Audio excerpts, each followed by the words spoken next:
ఆడ పక్కన 26 నంబర్ అతను సివిల్ అవ్వకూడదు. నమస్తే అమ్మ.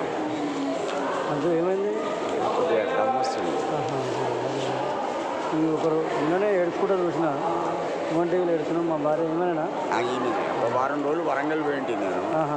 నా ఎటు వాళ్ళకి అక్కడికి పోయింటిని. నా ప్రాపర్ అది ఇంకా వీళ్ళు పరేషాన్ అయింది అంతే. అట్లయితే ఓకేనా? పర్వాలేదు వస్తా. తాత కుర్చీ మొత్తం పెడితే తాత మీద పాట వచ్చింది ఇప్పుడు సినిమా పాట సుమంది.